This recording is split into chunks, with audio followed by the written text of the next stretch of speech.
This year saw selections from the Towers collection being offered at auction. It is usual for when a coin is being designed for several design candidates to be considered before approving a final design. And in 1871, this was one such patent coin minted with an alternate design for the V nickel or Liberty Head nickel. This example was struck in copper and was graded here by NGC as proof 66 red and gained a final price at auction of $4,800.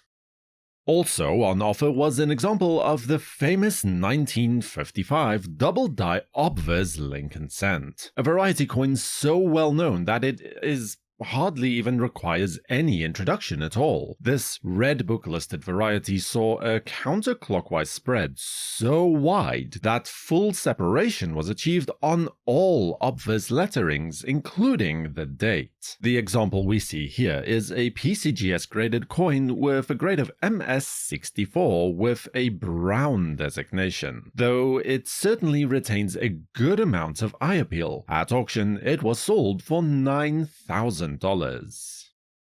During the latter half of the 1800s, the US Mint was actually minting a trime or a 3-cent coin. These coins never really saw widespread circulation, and no Western branch mint ever minted them either. This piece is a pattern struck in copper with an alternate obverse design of the seated Liberty motif as designed by William Barber, a tremendously rare coin with only a handful of examples known. This one graded as proof 64 red by PCGS and sold at auction for the sum of $10,200.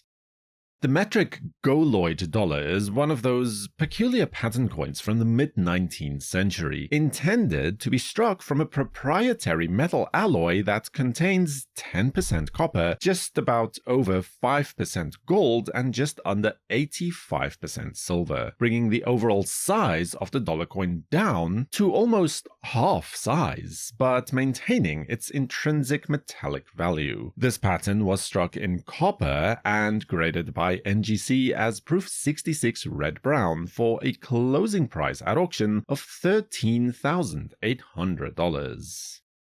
This 1856 Flying Eagle 1-cent coin represents the transition from the larger cent era to the small cent, with the Indian head cent coin taking over starting in 1859. This also appears to be one of the Snow 9 variety coins, which, according to Rick Snow, and I quote, were probably struck during a long period starting in late 1857 and continuing until 1860. Graded as proof 64 by NGC. When this coin passed under the auctioneer's gavel, it raised $17,400 at auction. In 1840, the design of the seated Liberty figure was slightly altered. The most noticeable change is the addition of additional drapery to the right of Liberty's elbow, hence the popular name of the drapery and no drapery obverse types. In the 1840 dime, the with drapery type is considerably more difficult to obtain, especially in mint state grades. This example of the coin is one of those handful, graded by PCGS as MS64. To say nothing of the eye-catching toning, it was sold at auction for $18,000. When President Theodore Roosevelt conceived of a plan to make American coins some of the most beautiful in the world, it would take until after 1921 to see the full range of denominations transformed. In 1916, the Standing Liberty Quarter was one of the 3 denominations that was redesigned and introduced to the world for the first time. This example of the coin, with some very peculiar bluish-gray toning, was awarded a grade of MS64+, with a full head designation by PCGS to sell at auction for $20,400. The 1927 Standing Liberty Quarter is a key date for the series. With a mintage of only 396,000 coins, only the 1916 has a lower mintage at 52,000 coins. Furthermore, most of these coins are in lower circulating grades, making a mint state coin conditionally rare on top of that as well. This example was graded by PCGS as MS65, and despite the lack of a full head designation, the coin has excellent eye appeal, leading to a record-setting price at auction of $19,200.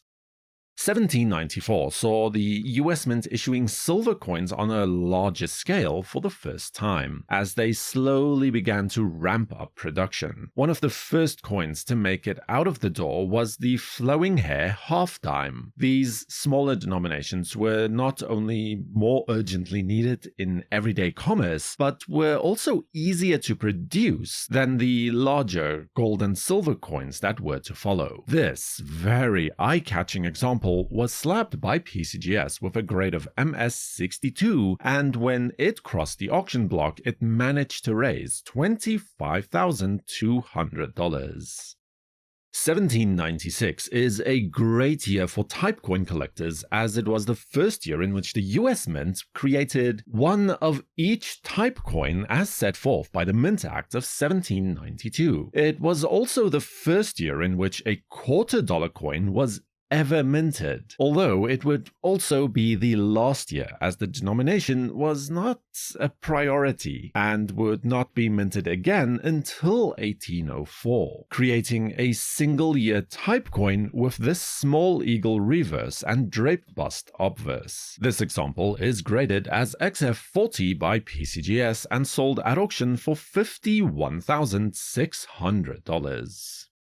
But the highlight from these offerings surely has to be this 1792 silver half dime, the very first coin to be issued by the US Mint for general circulation. The coin was in previous years classified as a patent piece, but I think we have sufficient evidence today to say that this was indeed the first federal coin issue of the United States. Today, it is estimated that around 250 or so of these coins may have survived out of an original mintage of 1,500 coins, minted at the express direction of Thomas Jefferson, who deposited the silver for the coins personally. This example was graded by PCGS as F15, and at auction it was sold for the sum of $102,000. Subscribe to WNN and feel free to watch another video about US coins right here